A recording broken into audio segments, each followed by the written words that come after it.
সকাল থেকে বাইরে প্রচণ্ড বৃষ্টি পড়ছে। আজ কোনো কিছু করতেই ভালো লাগছে না। অরুণিমার সংসারে আপনাদের সব্বাইকে স্বাগত। আশা করি সব্বাই ভালো আছেন। এদিকে কিন্তু দুর্গাপুজোর আয়োজন চলছে, শুরু হয়ে গেছে বাঁশ বাঁধা।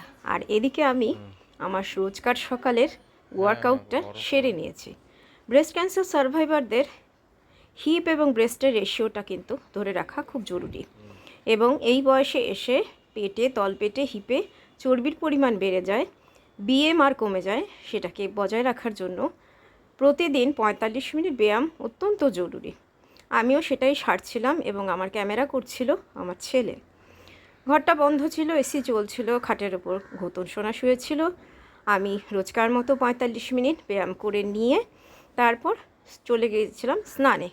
এখানে যোগা করছিলাম, yoga, free hand, stretching, cardio সব কিছুই আমি করি। সবটা যদিও আমার ধরা হয়নি। তারপর চট করে স্নান সেরে, পুজো সেরে দুই ছেলেকে নিয়ে বসে পড়েছিলাম খাটে, এবং একটা মনে হলো একটু ঠান্ডাও লেগেছে, হাঁচি হয়েছে।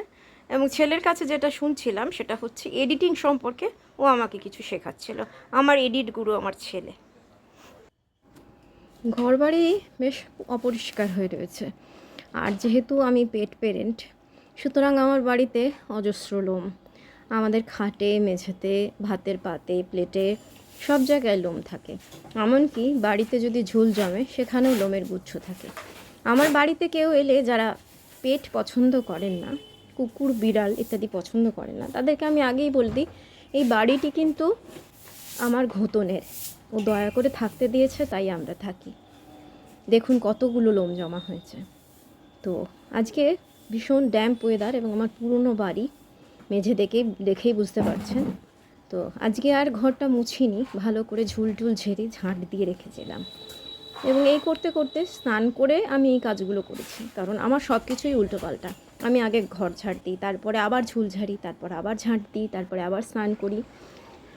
এই করতে করতে বসে পড়লাম অনেক দিন বাদে রং তুলি হাতে। কি ভালো লাগে রং তুলি হাতে নিয়ে যখন বসি, মনে হয় সেই পুরনো আমিটা আবার ফিরে এসেছে। Change is inevitable, I am also changed. কিন্তু তাহলেও পুরনো জিনিসটা, পুরনো কাঠামোটা তো একই থাকে। কাঠামোর গায়ে মাটিটা নতুন নতুন করে পড়ে। যে আমি একটা গোটা আমি ছিলাম, সেই আমি কি আর এখন আমি আছি? আমি নেই। এদিকে দুর্গাপুজো এগিয়ে এলো, আর আমি দুর্গা মুখ তৈরি করব না তাও কি হয়? আসি গো সবাই, দুর্গা দুর্গা, সবাই ভালো থেকো।